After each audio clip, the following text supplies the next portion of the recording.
My name is Min. I'm 32 and work in medical sales.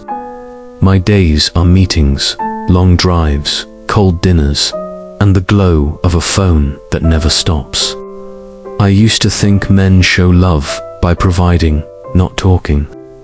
So ever since I married her, I did everything I could to make her life comfortable. I bought us a house, filled it with things she liked, and worked harder each year. I didn't talk much, but I always carried a note in my wallet. A list of what made her smile: strawberry yogurt, cedar candles, her favorite headache pills. Each business trip, I brought home something from that list, thinking it meant love. But happiness, like water in a glass, leaks quietly through the smallest cracks. Ha was gentle, kind, the kind of woman who never raised her voice. She worked at a preschool, always coming home early with the smell of chalk and children's laughter on her. I came home late, exhausted, half awake, barely enough energy to eat, shower, and sleep. She'd ask softly, "Can we talk a bit tonight?" And I'd answer, "Tomorrow, I'm too tired." Tomorrow turned into next week. Next week turned into silence. Then came Tool, my best friend since college. He's charming, talkative, a natural storyteller. He was my groomsman, the one who once said at our wedding, "Min is the kind of man who shows love through action." I didn't know that would one day be the reason I'd lose everything. When I started traveling more for work, Tool began dropping by. He'd fix small things around the house, bring desserts I liked, stay for tea. They talked a lot about books, music, and the weather. I thought nothing of it. I was grateful, I told myself. Good, at least she's not lonely when I'm gone. Until one night, her birthday, I came home with a pair of shoes she'd wanted for months. She smiled, hugged me. I thought we were okay. But later that night, while she slept, she whispered another man's name, not mine. From that day, something invisible shifted. Her laughter faded. She hid her phone, and every time the screen lit up, it was always the same name, Tool. One rainy evening, I came home early. The front door was slightly open. I walked in and saw T sitting in the kitchen, Ha across from him, eyes red. They froze when they saw me. Tool said quickly. She wasn't feeling well.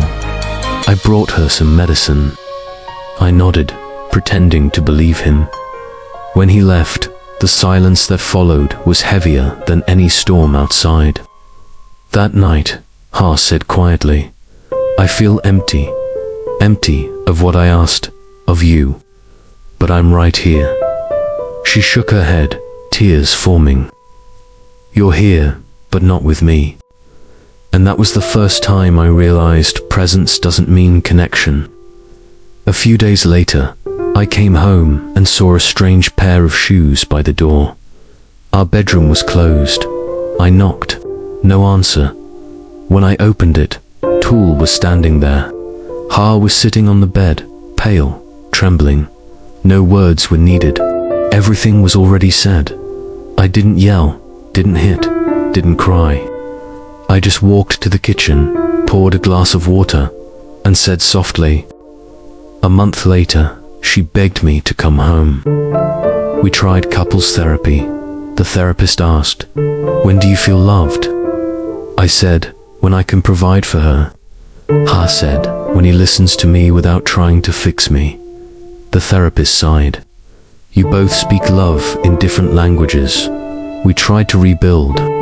I came home early, asked about her day, cooked with her sometimes. I thought things would be dear.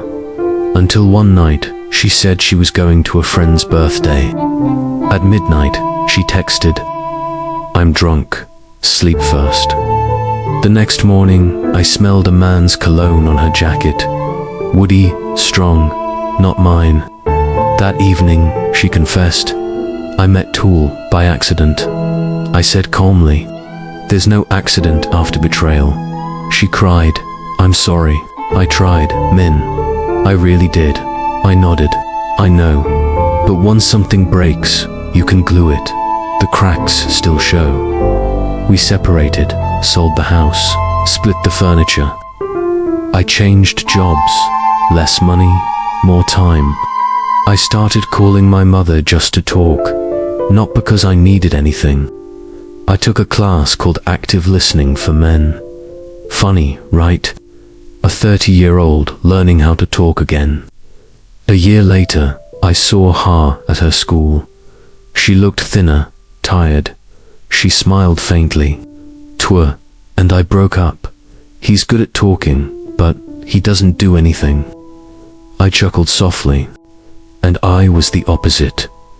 I did everything, but never talked. She looked at me, eyes wet. Maybe we were just two people speaking different languages. I smiled. Maybe we stood there in silence. No hatred, no regret. Just a quiet understanding that sometimes love ends not with shouting, but with realization. That night, I sat alone, wrote a note on a scrap of paper. Don't love someone using a language only you understand. I placed it beside my tea, looking out the window. Rain was falling again, just like the day I met her. This time, I didn't hide under the roof.